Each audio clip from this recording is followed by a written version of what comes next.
Alright guys, welcome back. Today we are going to be looking at the famous Australian RYCO Z9 filter. Had a few of you guys say that you enjoy me doing the Australian ones, so I've got a classic one here today we'll be looking at. See what's going on in this filter. It's been around for a lot of years. Used on a lot of different vehicles, on a lot of Fords, Toyota, and a whole bunch of other stuff. It's very common for older vehicles, and and a lot of people use them in place of other filters. They choose to use these instead, probably because they're a lot bigger, but they've still got a small thread on them. The one thing that I will say about the part number is it's very easy to remember and a memorable number. But a major problem that I've found is a lot of parts databases, catalogues and systems won't accept a search for a number that's under 3 characters.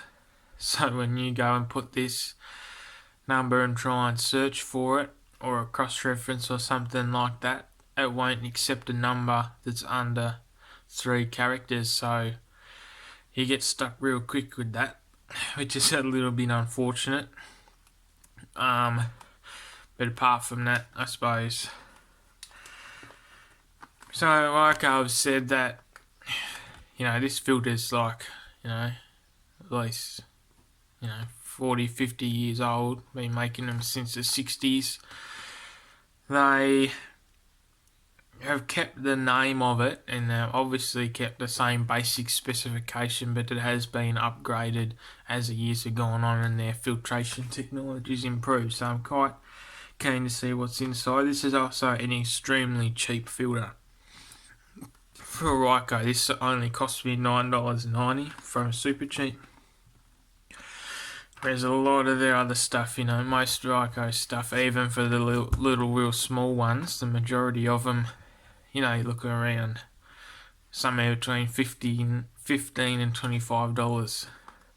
So it'll be interesting to see what's actually in here, considering how cheap it is. Without further ado, you just got the basic RYCO box with any drain back valve.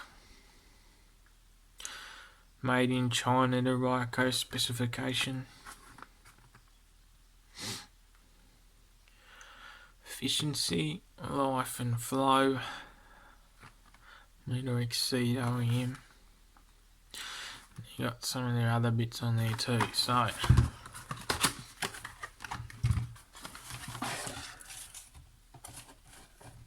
Right. So as I said, this is a fairly large filter.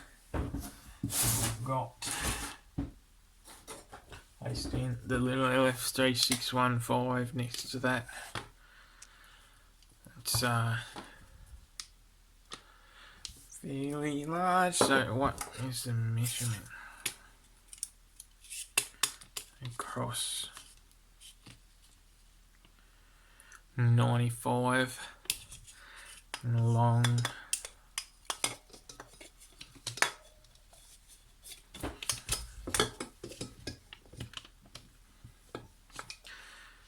14 centimetres, so it's quite big.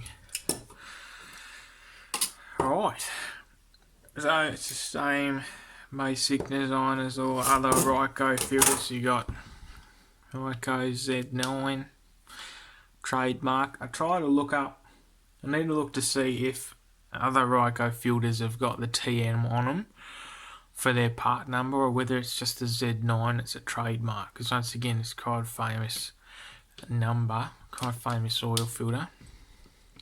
Z9 fitting instructions, basic. They're pretty good looking filter, really. Got a nice plastic cover on there, keep all the stuff out. It's going to be hard to get off by the look of it.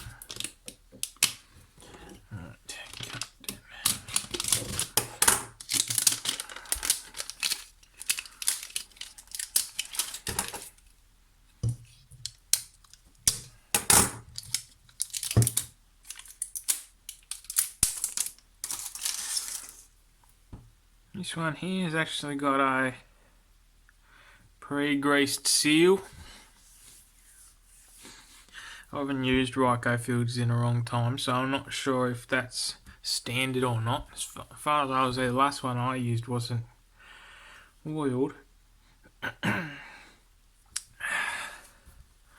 Apart from that, we will...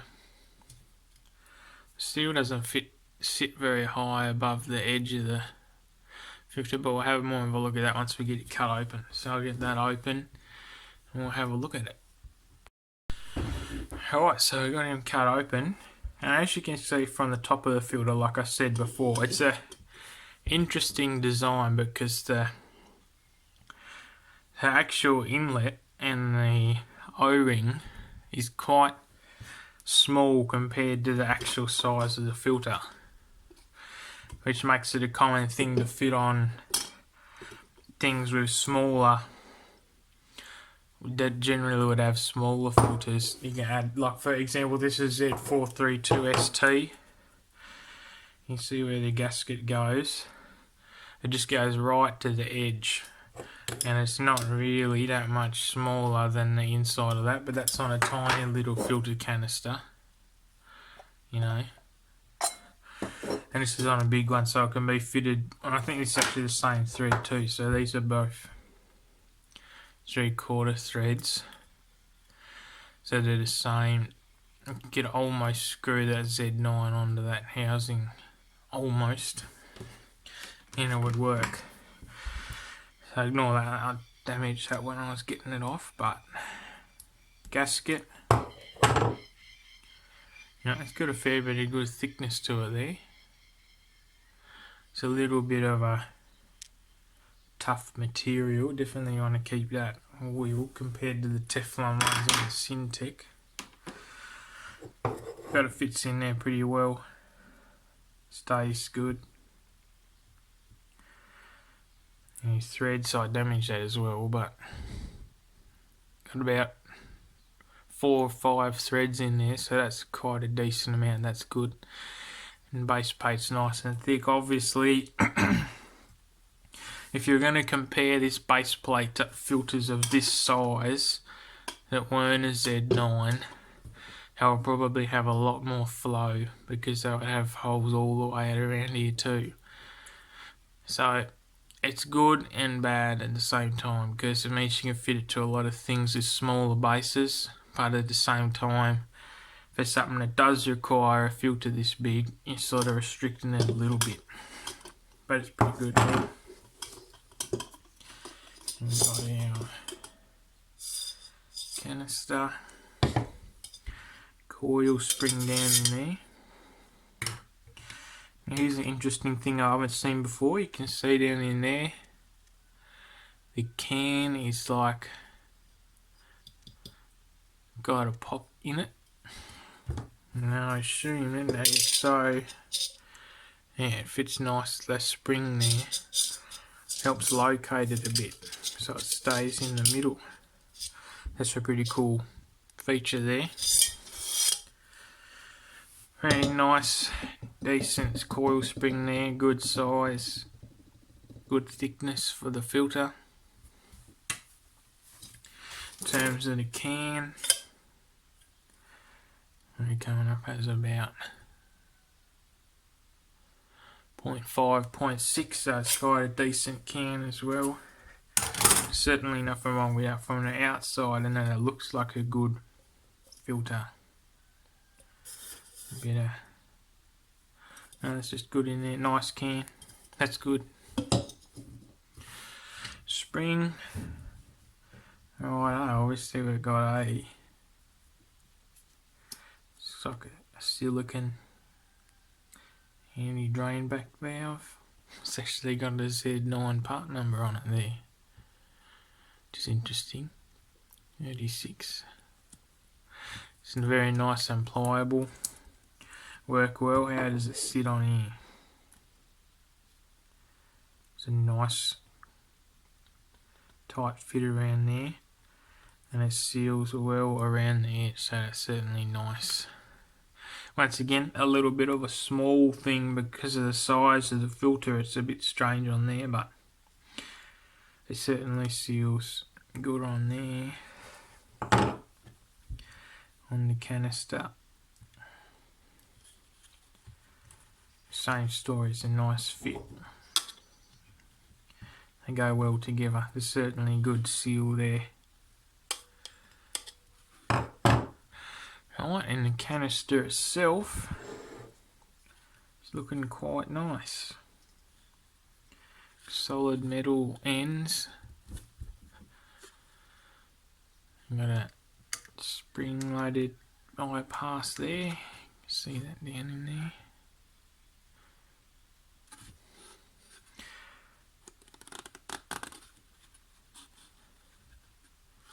Media fairly evenly spaced for what it is, and the nice crimped centre tube. We'll get this media cut out and see what we got. But looking pretty good so far. Righto, so we got the media cut out, and we've got about 2.8 meters, and the width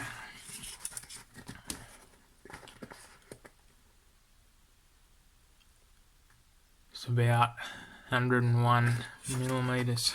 So there's certainly quite a decent amount of media in there. Certainly no complaints about that. It's good for the size of the filter. You know, it appears to be fairly decent cellulose. We'll have a look under the microscope and come back.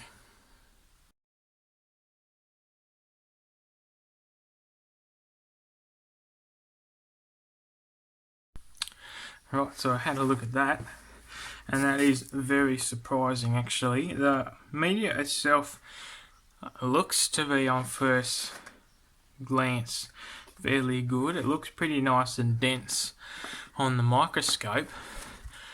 The other thing we can see on the microscope is it has, even in the little piece that I just tore off, it's got quite a few little holes in there, like actual holes, not just undense media, which is certainly very interesting. A little bit of a worry. Not quite sure what to think of that. This filter was being quite good up until then. Another thing that I'd found when taking this apart was that the glue had not been, I haven't put very much glue on there, and you can see when I went to pull the media out, it was cut, and instead of pulling the media away from itself, it actually pulled the media out of the glue, like it was only just sitting there. And you can see there, like it's not very deep at all. It actually, there wasn't actually any underneath where the media itself was. And around on the top, we got the exact same story up here. That there is actually the bare metal. So that's certainly a bit wrong. And you can see there on the side of that one how little, actually just how far it goes up the side of the thing. Normally on a lot of filters that are good quality, the glue would sort of come right to the edge here. You know, there's a fine line between putting not enough and then too much, but I'd say there's certainly not enough on that. The housing itself, you know, it's nice steel. Got a nice amount of holes for good flow. It's still got nice solid end caps. So what's the final verdict on it? It's got a nice can. It's got a good spring, nice valve. As I said, the base plate for the design of what the filter is good. And if it was a different filter, it could be better. Could be a lot better for flow. The cylinder itself is nice. Yeah, there's nothing to complain about with the mechanical components of the filter. What I'm a bit worried about is the holes in this filter media and the lack of proper amount of glue on the media holding it on as well. Now it's quite interested to see what's in here. As I said at the start of the video, this filter is about just under $10, and most of the ones that are a lot smaller from RYCO are $15 to $25. So do we think that the little filters they make have just got a huge profit margin in them and they just mark them up real high? Or do they produce the Z9 as a loss leader? So they sell a lot of them real cheap, but it gets other people to buy their stuff as well. Or do they sell enough of them that they can produce them really cheap and sell them for that price? I'm not 100% sure, but yeah. So that's what we got. Now, out of interest, I'll show you guys, I've done a video on the super cheap version of this filter, the SCO9. And we'll have a look at that just side by side with this. First up, the media. When you put it up and you feel it, it doesn't feel as good a quality as the RYCO one. And there's a lot less of it. This is about 2.8 and the super cheap's about 2.5, 2.4. So there is a bit less of it in the filter. But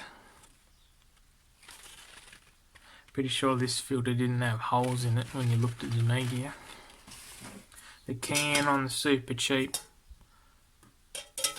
it's a lot flimsier. You know, I can bend that and it won't retain a shape, it will just bend like a banana. In terms of the internals, spring on the super cheap, a lot smaller. For a canister that is actually smaller as well. Does look to have better flow though, but the weight in these is just not even comparable. This is a heck of a lot lighter. You know, the bypass valve's tiny compared to that one. The metal that this is made out of is very thin and flimsy, whereas this is solid. The base plate's comparable. I'd say the super cheap's probably actually got more flow. The holes are a bit bigger. A few less threads, but the gasket sits higher on the base plate, which I like more on the super cheap. The RYCO valve certainly feels a lot better. That's made out of something quite cheap. So comparing the internals of each, we got RYCO there, of each one.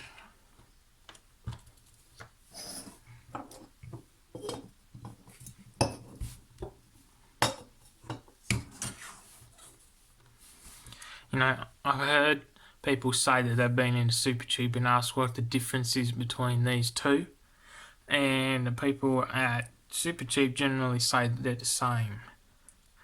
And they're certainly not the same. They're not the same filter. They couldn't be more different. Yes, they've got the same type of design, but they're not the same thing. The components of the super cheap are certainly a lot cheaper.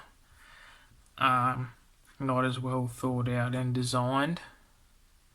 And you're only saving like a couple of dollars at the best. The only thing is, which makes me question the judgment, is Supercheap has got a very decent amount of glue. When you look, you can see what I was saying, how it comes up to the edge and sits around, and the RYCO doesn't. The RYCO has also got the holes in media.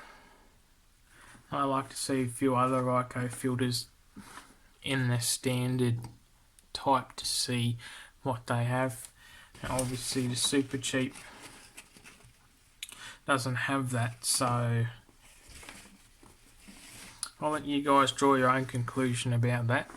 Mechanical components are certainly better in this one. The Supercheap, you're better off going with that just because the media appears to not have problems with it. I don't know. But there you go, there's a famous cheap Australian filter. Certainly a good capacity for what it is. If you are looking for something for your vehicle to increase the filter capacity, and this is going to fit, it's not going to be a bad option. We might have a look at a few other brands though in the equivalent to this, maybe a Fleetguard, see what they are offering in this same size and price range. There you go.